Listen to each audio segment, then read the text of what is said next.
Hi everyone, welcome to my channel. So today we're gonna talk about the Downtube shifters and the reason why they may not be shifting or the gear staying in the gear when you want them to be. So let me tell you what I'm talking about.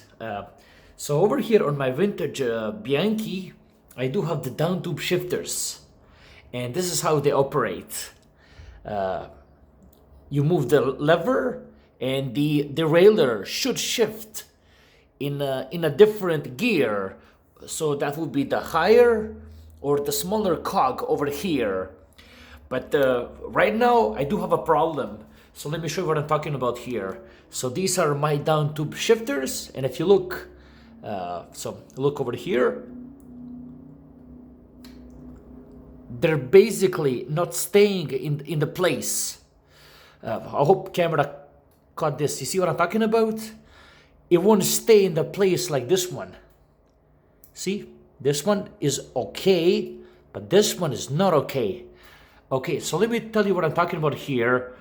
What ends up happening usually, this lock nut over here over the time gets loose. And what you end up doing is that you won't hold the shifter, the down tube shifter, in place. And what you have to do, you gotta come back and tighten this one.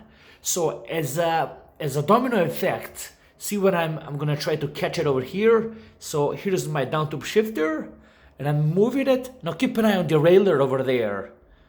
So I'm moving the shifter, and as you can see, the derailleur will come back. See what I'm talking about? That's the reason why that's happening, is because my lock ring nut over here is loose. So what I will do to fix this problem, I'm gonna tighten it right now.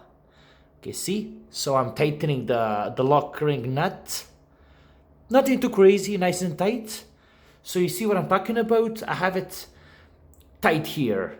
Okay, now let's try to move the shifter lever. Boom, it works beautifully. And as you see over here on the derailleur will switch, and it's not going to move right and left. And again, it's staying in the place where I want it to be. And that's pretty much that. Hope you found this useful. Like, subscribe, and take care. Bye-bye.